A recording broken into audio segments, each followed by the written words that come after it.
Hello Runeterrans, and hopefully welcome back. For today's video, we are going to be reaching the conclusion of my Saltwater Scourge run, my playthrough.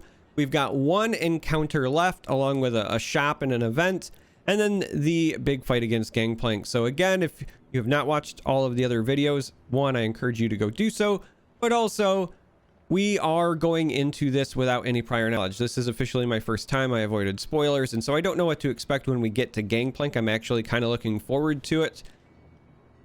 But we have to start here. We're going to go face off against the Prophet Seekers. We've got a reasonable amount of health. We're at 27 out of 32, so I don't think using our healing nodes makes much sense here.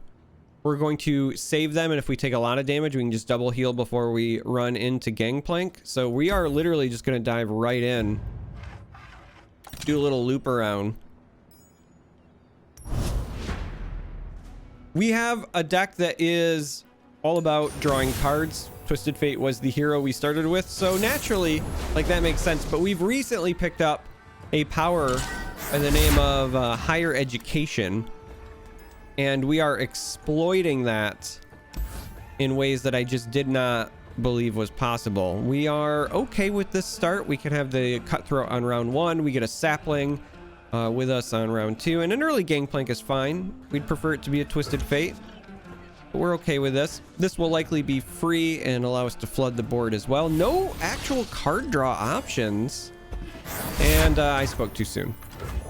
We're online with the card draw options. Now we're just going to go ahead and take this open attack. We're happy with a lurk trigger as well. So one of our powers is the lie in wait, which is even more comical in my opinion when you have so many of these cheap merchants. And we stole a treasure seeker. Sure, I guess we'll play that at a discount.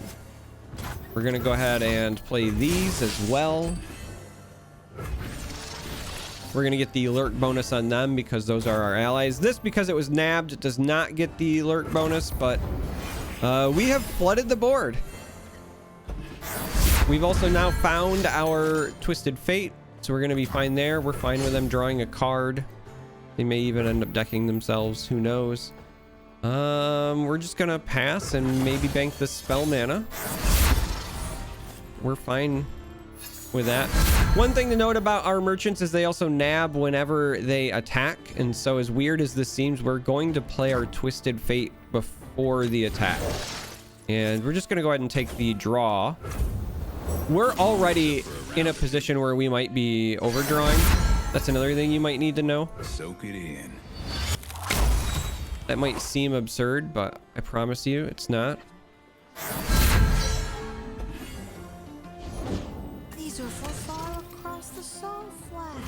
We're gonna pull this here. Again, this will nab on the attack, which will again buff everything, and so we're already threatening lethal because of Higher Education and our card draw options. So we're gonna see the buff go through, and that was clean. We are flying through these games. Some of my earlier games and other videos were going quite long.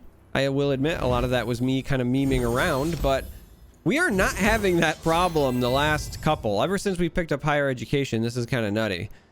Battle rewards. We have some neat options. Slotbot already has the chance to grow huge. But now also whenever we play a spell, +1/+1, that's kind of insane. Shaman here with the deep and a sea monster. Let's be honest, we're never going deep. Even with all our card draw, our deck is way too big, way too fluffy. Nyandroid here. Reduce my cost by the cost of your most expensive ally champion. So basically this would make Nyandroid free, which is tempting, but I think we're gonna go with the slot bot. We're better off there. And now we have a new level. We're level 8. We're gonna have a choice to make here. We get another power when allies attack. We are overdrawing like mad, but we have to take this. We have to. We are so deep down this rabbit hole that we have to take it. We just have to. All right, we're gonna come into this shop. We should have a decent amount of money, yeah. Harsh winds we can make cost 1. I'm okay with that. We're tempted to take this because the free attack is nice, but also +1/+1, and it's already a lurker with whatever. So we'll take one of these. We're gonna come down here. When cast, draw 1. Sure, we like that. 0 cost, draw 1 seems hilarious for our list. You know what? We're gonna buy them out.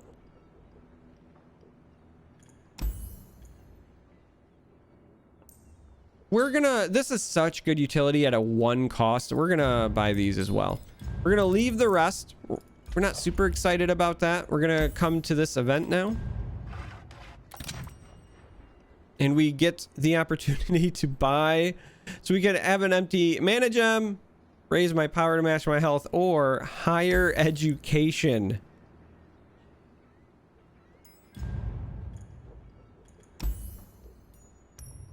We have higher education twice, along with thieves tools. Maybe we even trigger lurk, and we have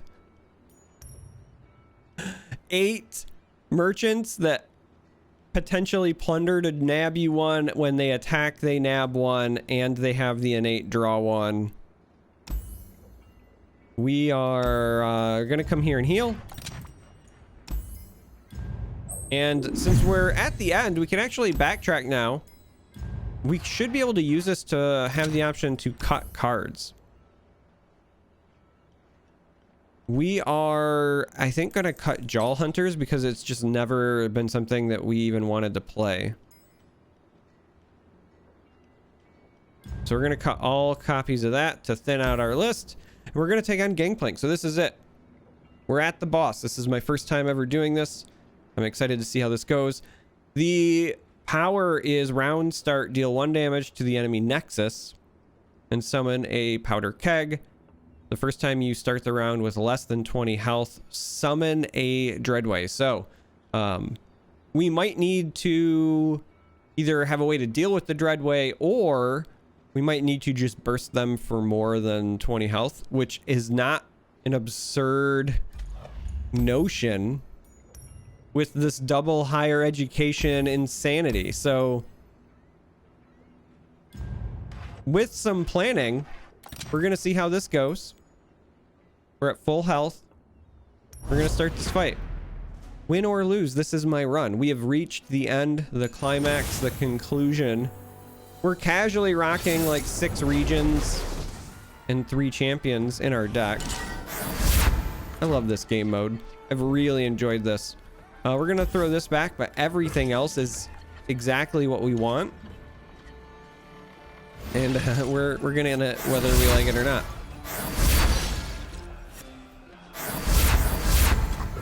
Out before they know they're bleeding. There's plenty of killing left.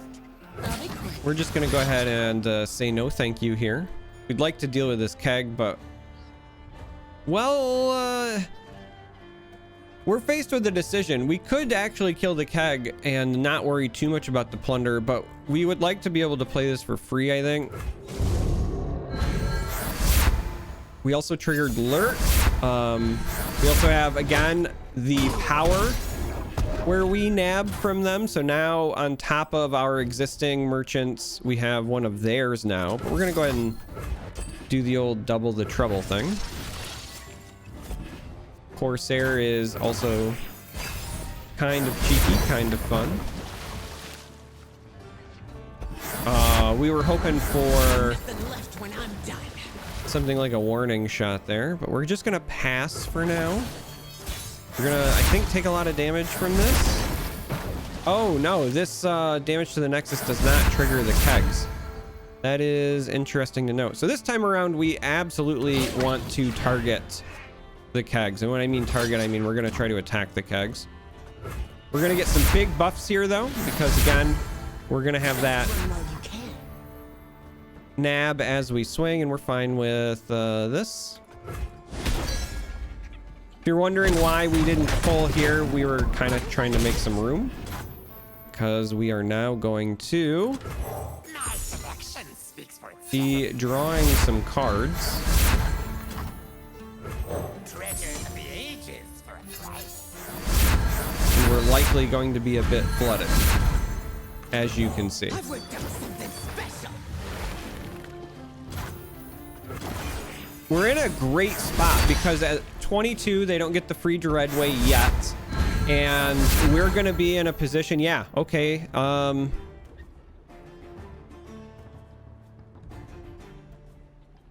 Yeah, we're just going to end this round, actually.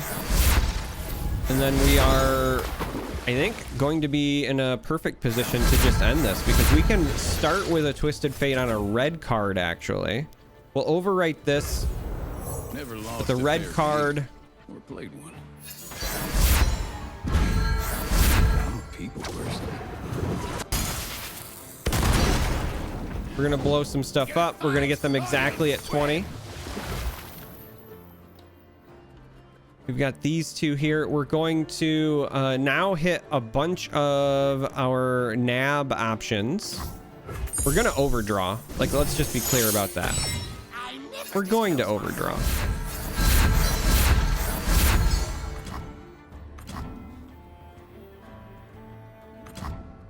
But we're also maybe going to have enough to push here. We're tempted to use this or the Make It Rain, but I think we can save that for after the fact. We're kind of trying to dodge the free Dreadway in case they have any sort of big board wiping effect, but they are just straight Bilgewater on the regions.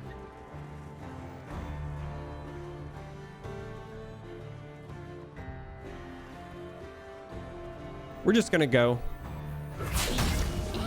We're again gonna get some additional growth because of the nabs. We're likely fine here. This is probably just me overthinking it. We're giving our entire board essentially like +3/+0 because of the nab triggers, and this is all they have. So casually taking them from exactly 20 to deny the Dreadway to a -41, and we are okay with that. So we are victorious. We have beaten Gangplank, beaten the scary pirate. And we really ramped up. You know, in the mid game there, I was like, all right, I can see what our deck's trying to do. We're having fun with it. But I wasn't really seeing what like the big ending payoff was, if that makes sense. And then we found it, and it was higher education, and apparently it was higher education ×2. What a way to end it. So interesting. Skill here, 0 deaths gave us an A. Wealth, we had an S. I wonder, I don't even know what this is. Maybe you get something if you don't go kill all the nodes. The 0 deaths is funny to me. I wonder if like you die, you get to keep going. Like, is there a penalty? Of course I have 0 deaths. Why would I not have 0 deaths? I don't know. I'm a bit confused. Like I said, it's my first time through. So I guess I'll have to do some research. We'll figure out what these are. I had a lot of fun with this. I might do another series on each of the other champions for the playthroughs because I'm having a lot of fun. I am curious to see what the other adventure badges are, etc., but this feels nutty. It's funny that this is my strongest card, but it's absolutely not. The MVP was very clearly our black market merchants. I know that this is probably getting the nod because of all the items, right? But we're not fooling anybody. It was this. Once we had the higher education stuff and all of the NAB really working together, we were really powerful. But we're at the end. It's over. If you made it this far, if you watched all the videos, then you are a saint. I appreciate you. Thank you for watching. If you're new and you somehow just caught the end of this, well, go watch the others, but also consider subscribing. And that's it. So until next time, may you walk on warm sands.